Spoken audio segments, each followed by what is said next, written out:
సర్వశక్తిమంతుడు నీకు అసాధ్యమంతుడే నేనే నీ రాసిన తప్పది నీ తరపున ఉండదు నీలాంటి దేవుడు నీకు బతుకుతా నన్ను బతుకుని నన్ను నడిపించాడు నీ ప్రేమ సాధర్యం నాపై చూసి ఎనభై ఎత్తులతో నన్ను గుర్తించాడు నా యేసయ్యా నా సర్వోన్నతుడా నా యేసయ్యా స్తుతులకు పాత్రుడా నా యేసయ్యా నా సర్వోన్నతుడా నా యేసయ్యా స్తుతులకు పాత్రుడా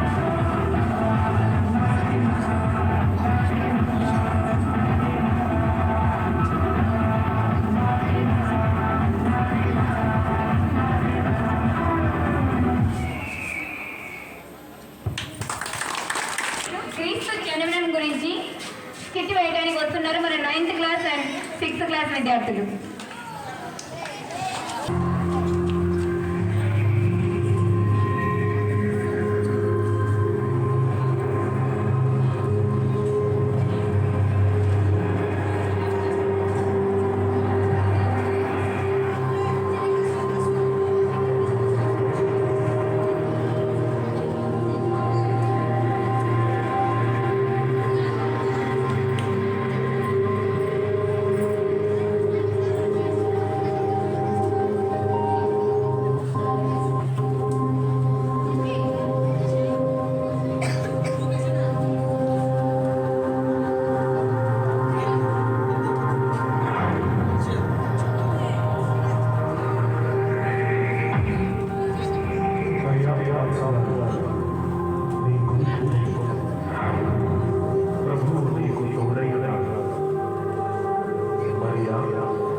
దేవుని వలన నీవు కృప పొందితివి. ఇదిగో నీవు గర్భము ధరించి కుమారుని కనిన ఆయనకు యేసు అని పేరు పెట్టి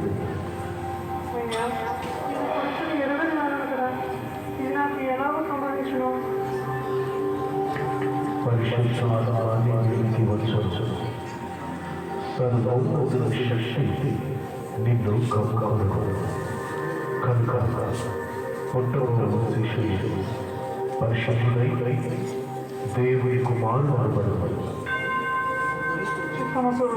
అవసరాలు నీ మాట చొప్పున నాకు జరగదు.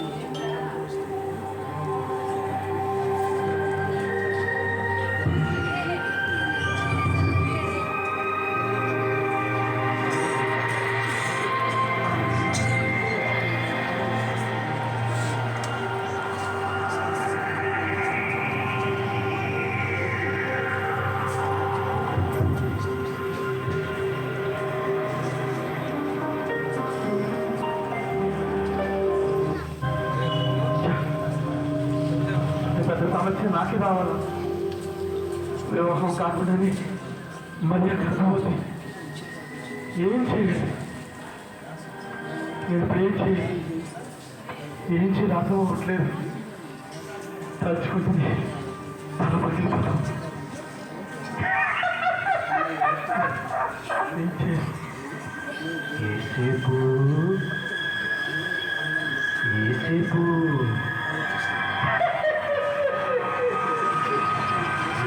ఆలోచిస్తున్నావు ఇది కాకుండా దొరికితే నా మర్యాద నుంచా ఇందులో ఆలోచించడానికి అయినా పెళ్లి కాకుండా దొరికితే నా మర్యాద నువ్వు ఎలా పెళ్లి చేసుకుంటావు? దేవుని చిత్తమే చేయాలని మూర్ఖంగా ముందుకెళ్ళామనుకో నిన్ను నీవు మోసం చేసుకున్నట్టే.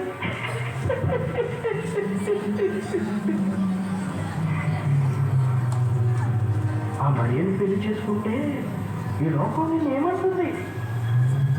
నీవు పరిశుద్ధుడివి కదా, నీవు నీతిమంతుడివి కదా. అలాంటి నేను పోయిపోయా మరియని పెళ్లి చేసుకుంటే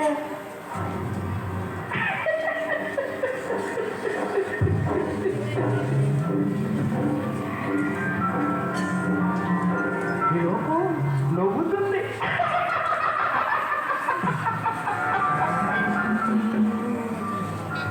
హేళన చేస్తారు.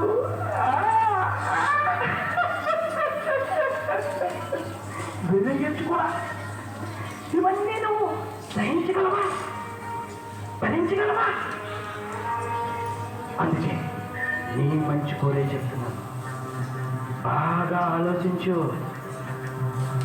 ఆ మరియను విడిచిపెట్టే.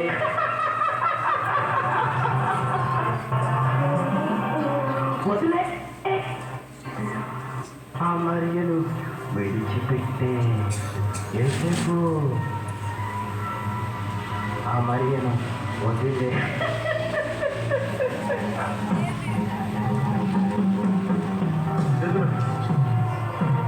నిజమే, రహస్యంగా ఎవరికి తెలియకుండా బలి విడిచిపెట్టాను.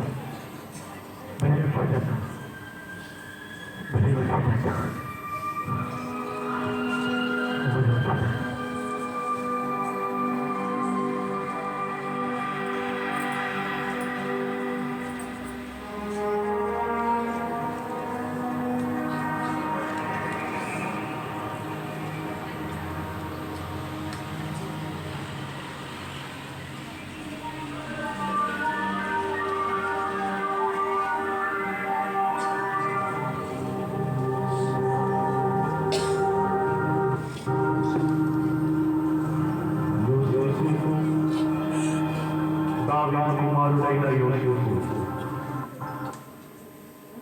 మరియను చేర్చుకుంటాం. ఆమె గర్భం ధరించింది, పరిశుద్ధాత్మ వలన కలిగినది. ఆమె ఒక కుమారుని కనుక తన సరచలను వారి పాపముల నుండి ఆయనే రక్షించును. కనుక ఆయన యేసు అని పేరు పెట్టింది.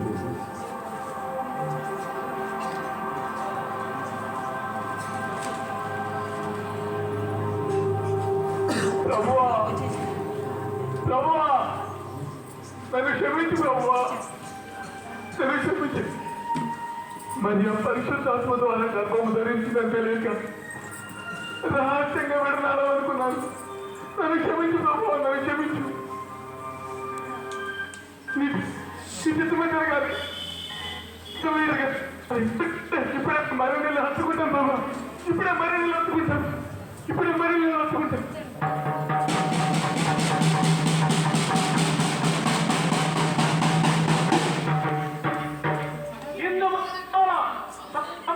ప్రజానికి తెలియజేయలేదేమనగా ప్రజలందరూ తమ తమ గ్రామ సంఖ్యలో తమ పేర్లను నమోదు చేసుకోండి. ఇది మరి ఆజ్ఞ.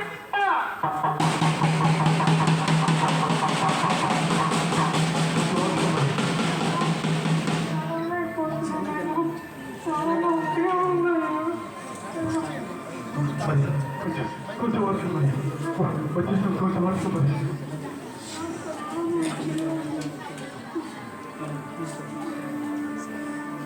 కొంచెం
కొంచెం అయ్యో ఎవరైనా తమ్మిడితే బాగుంటుంది అయ్యో అయ్యా అయ్యో ఎవరైనా తలవండి అయ్యో అయ్యా బాబు బాబు అది నీకు చూడాలయ్యా అయ్యా కొంచెం చూపులతో బాబు తాగుంటే ఉంటాయా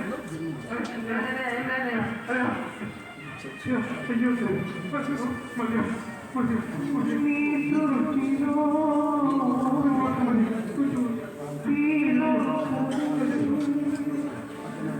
నీవు మాకు ఇచ్చిన దత్తమయ్యా, నీ సృష్టిలో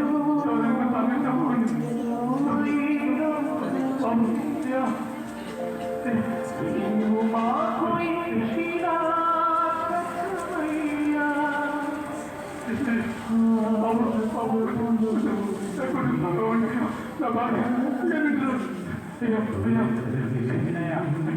నా భార్య నీకు చూడాలయ్యా నొప్పుతో బాగుంటుంది మీ ఇంట్లో కుదురుతాను అది లేదు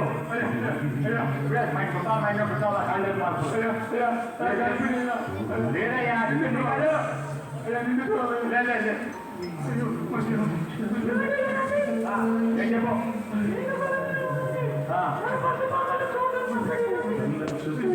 అయ్యా మొదలు మా కాళ్ళే ఉంది అది అంగీకారమేనా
అన్నా చిన్నమాట వెలిగించాలా బాసాలు శబ్దానా అవునా తొందరగా వెలిగించానా తొందరగా రా తొందరగా రా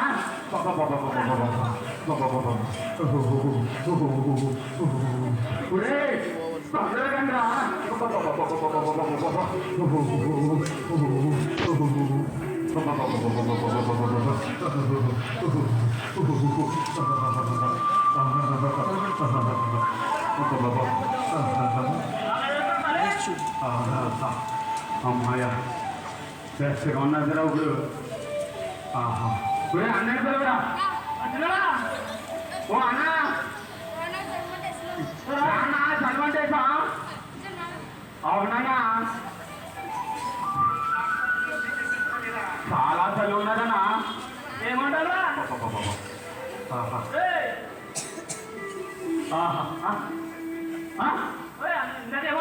అరే ఇప్పుడే చలి లేదన్నావు కదన్నా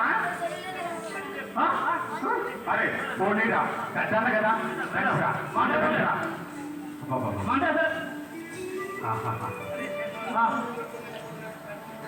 అది ఎప్పుడు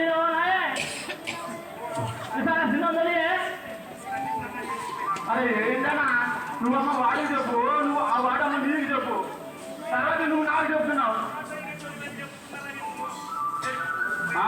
తిన్నాన్ని అడిసైపోయినా కోర్టు సత్తానా ఏంటి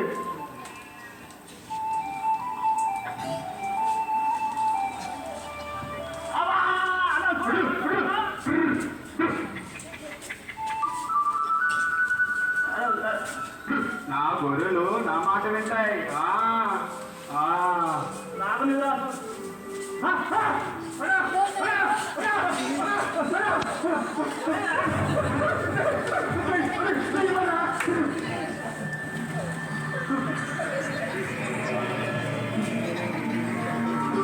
అయ్యనారా భయపడిపడి ఇదిగో ప్రజలందరికీ కలుగు మహా సంతోషకరమైన సువర్తమానం నేను మీకు తెలియజేస్తున్నాను. దావీదు పట్టణమందు నేడు రక్షకుడు మీ కొరకు పుట్టి ఉన్నాడు. ఈయన ప్రభువైన క్రీస్తు. దాని మీ కానువారు ఒక శిశువు పొత్తిగుడ్డలతో చుట్టబడి ఉండగా మీరు చూసలేదు. అన్నా అవునన్నా లక్ష్యం పుట్టిందంటారా? చూసేద్దాం సరేనా? అన్నా ఈ సందర్భంలో ఒక పాట పాడుకున్నామన్నా. సరే సరే. ఏసే జన్మించేరా ఒరే తమ్ముడా, ఏసే జన్మించేరా, ఏసే జన్మించేరా ఒరే తమ్ముడా, ఏసే జన్మించేరా. ఓరే తమ్ముడా, ఓరే తమ్ముడా, ఓరే తమ్ముడా, ఓరే తమ్ముడా, ఏసే జన్మించేరా ఒరే తమ్ముడా,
విశ్వాసయాత్ర దూరమింతైన విందుగోచేను వింతైన శాంతి వర్షించేనా విజయ పదమునా విశ్వాసయాత్ర దూరమింతైన విందుగోచేను శాంతి వర్షించేనా విజయ పదమునా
ఆహా, ఏమేమి అద్భుతం, మహాద్భుతం. నా శిల్పి ఎంత సత్తుగా అమర్చినాడు ఈ నూతన భవనములు. మరకట మాణిక్య వజ్ర వైడూర్య నీటి గోమతిక కాలాకృత నిర్మితములు ఈ భవనముల చుట్టుకొలది నా మనసు ఎంతో పర్వతింపజేస్తున్నది. నా అదృష్టము, నా సంపద నా నేత్రగాలో ఆనందింపజేస్తున్నది. మంత్రి, మనం నిర్మించబోయే మరొక నూతన భవన నిర్మాణ పనులు ఎంతవరకు వచ్చినాయి? నువ్వు దగ్గర నుండి చూసుకుంటున్నావా? చూసుకుంటున్నాను రాజా. నేనే స్వయంగా వచ్చి చూసేదా.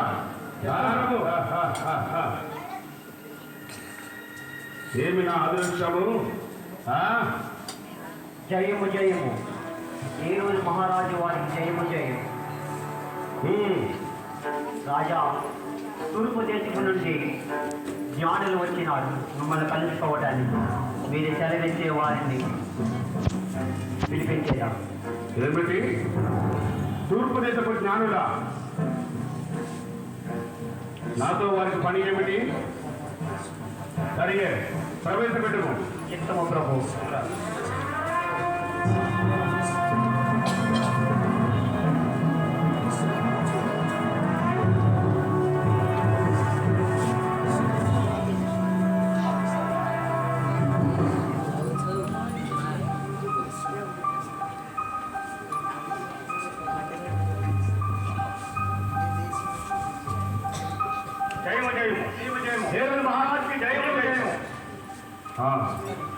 హరియారా, మీరు ఎవరు?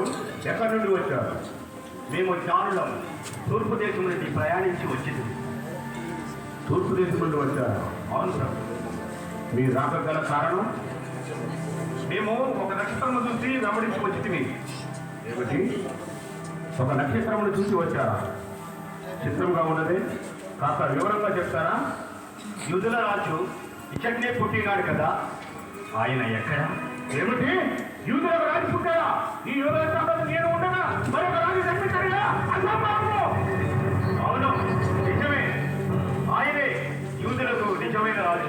నారించు నీ అధిక ప్రసంగము. మరొక మాట మాట్లాడినప్పుడు నీ నాలుగు వెయ్యి మొక్కలు. రాజా, మీరు పొరపడుతున్నారు. యూదుల రాజు ఇచ్చట్నే పుట్టినాడు. ఏంటి? నాతో పరిహాసము.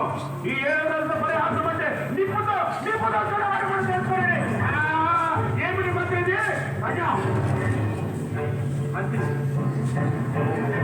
డాక్టర్లారా, మీరు వెళ్ళి విశ్రాంతి తీసుకోండి. మీకు మరణ కబురు పంపిద్దాము. చిత్తం ప్రభు.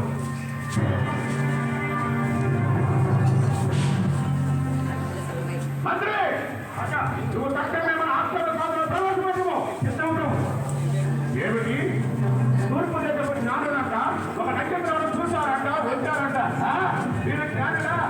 కాదు, అజ్ఞానులు.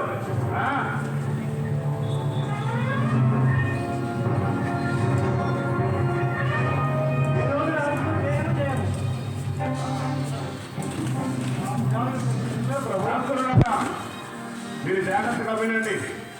ఎవరో తూర్పు దేశం నుండి వచ్చారు. వారు జ్ఞానులంట, ఒక నక్షత్రం చూసి వచ్చారంట. వారు యూదుల రాజు ఇక్కడే పుట్టారని గట్టిగా వాదిస్తున్నారు. మీరు మీ శాస్త్రాలను జాగ్రత్తగా పరిశీలించి చూడండి. ఆ జ్ఞానం చేసిన నిజమే ప్రభు. ఏమిటి? అవును ప్రభు.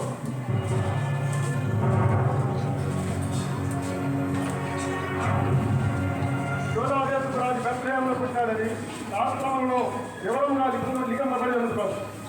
లేదు, అలా జరగడానికి వీలు లేదు. మరొకసారి జాగ్రత్తగా విచారించండి.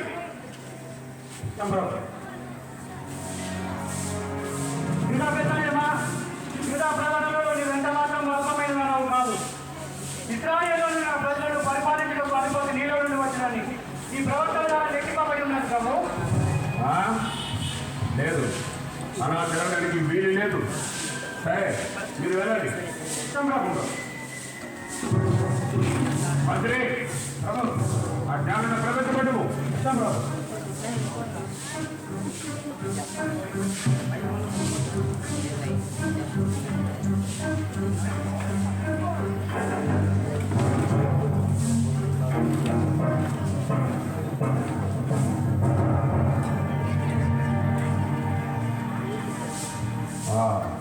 జ్ఞానులారా, రాజా మీరు ఒక నక్షత్రంలో చూసి వచ్చారు కదా.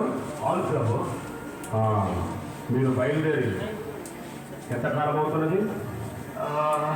రామారామి ఏడాది గడిచినది. అవునా? సరే, మీరు బెత్లెహేమునకు పోయి ఆ యూదుల రాజు ఎక్కడ పుట్టాడో జాగ్రత్తగా విచారించి నాకు కూడా వర్తమానం పంపండి. నేను కూడా వచ్చి ఆ శిశువుని దర్శించేదాను. సరేనా? చిత్తం రాజా. ఇక మీరు వెళ్ళవచ్చు. అలాగే రాజా.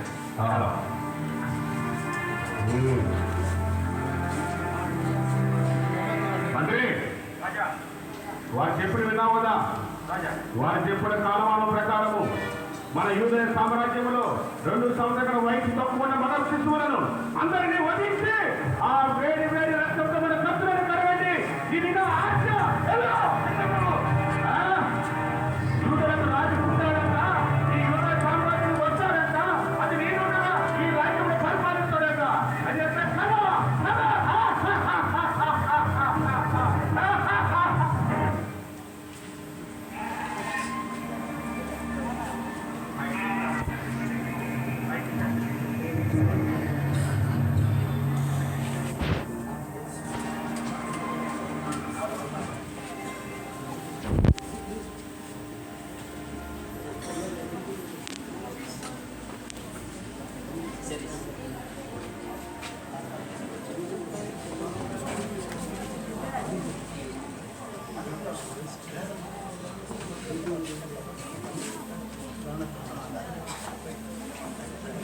అయ్యా, ఏసయ్యా, అయ్యా, ఇన్ని కానుకలు మమ్మల్ని ఆశీర్వదించు తండ్రి.